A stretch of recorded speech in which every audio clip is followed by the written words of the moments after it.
Ethan Mercer had always hated camping as a kid, which made it ironic that by the time he turned 24, it had become the only thing that helped clear his head. He worked long shifts as a mechanic outside of Knoxville, and after his breakup earlier that year, he started disappearing into the woods every chance he got. Nothing extreme, just weekend trips with friends, cheap beer, bad food cooked over a fire, and enough silence to forget about life for a while. The trip that changed everything happened at the end of October. There were 4 of them all together: Ethan, his cousin Tyler, Tyler's girlfriend Jenna, and a guy named Marcus who worked with Ethan at the shop. The plan was simple: drive up into the Cherokee National Forest, hike a little deeper than most campers usually went, and stay for 3 nights before heading back Sunday morning. Tyler had found the location online through some old hiking forum. Apparently, there was an abandoned ranger clearing about 2 miles off trail near a dried creek bed, remote enough that nobody would bother them. By the time they arrived, the sun was already starting to disappear behind the trees.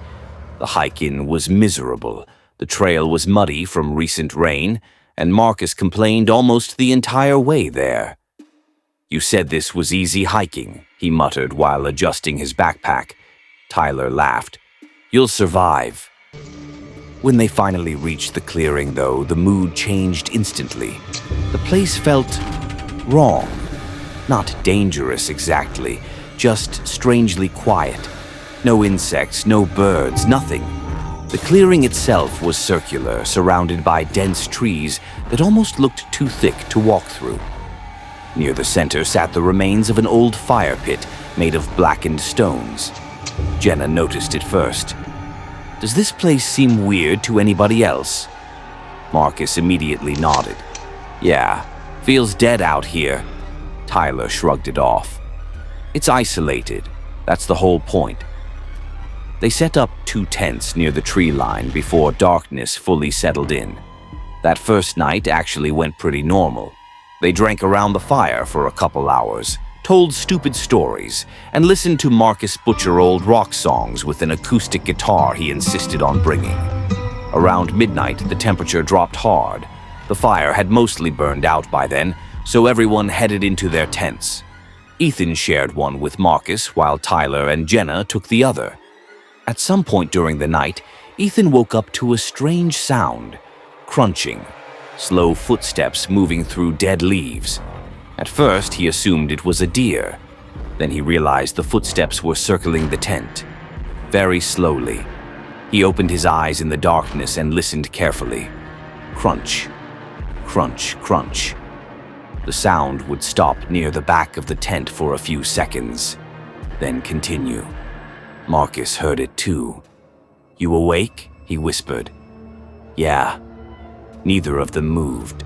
The footsteps continued for almost 10 minutes. Then they stopped completely. Silence returned so suddenly it almost felt unnatural. Marcus nervously laughed. Probably just a bear. But Ethan noticed something strange.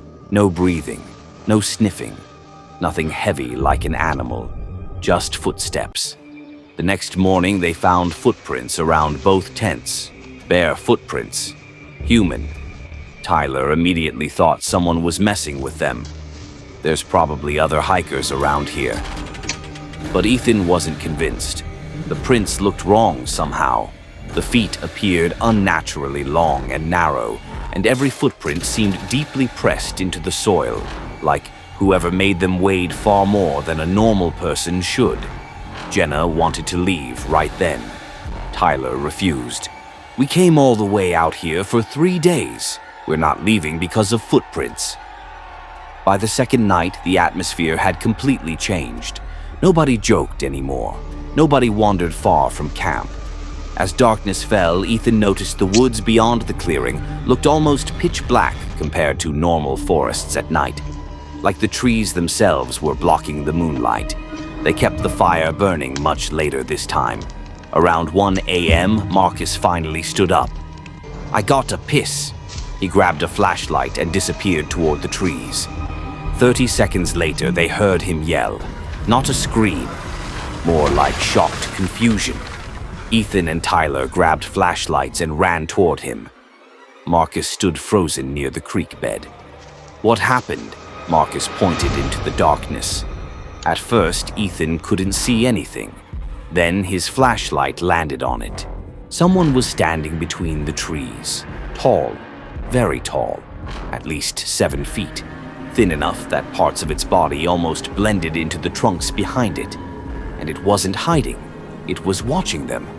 Nobody moved. For a few seconds, the entire forest felt frozen. Then the flashlight flickered, just once, and the figure was suddenly gone.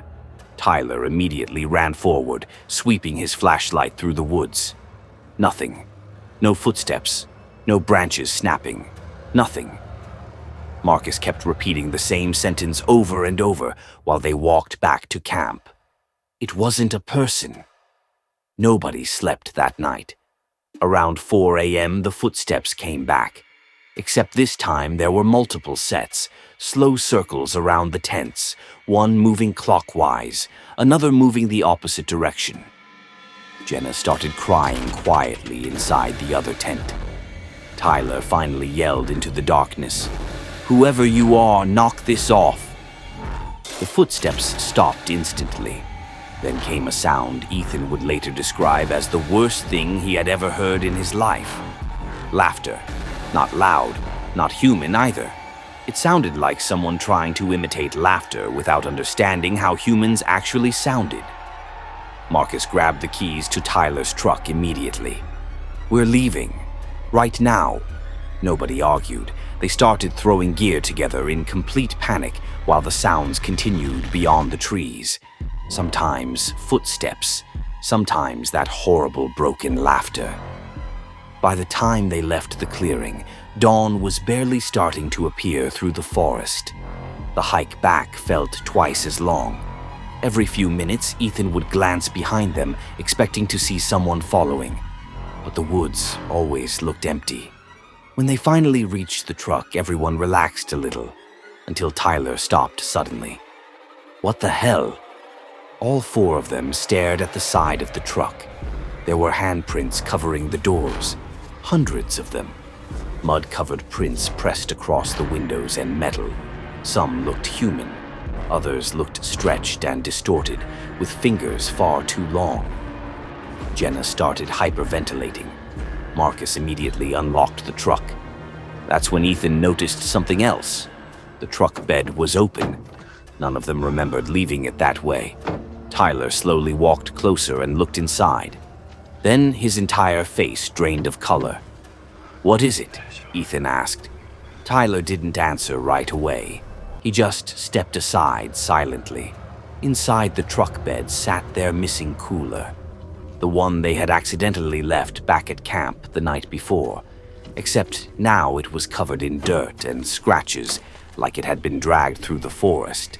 And sitting directly on top of it was Marcus's acoustic guitar. The strings had all been ripped out.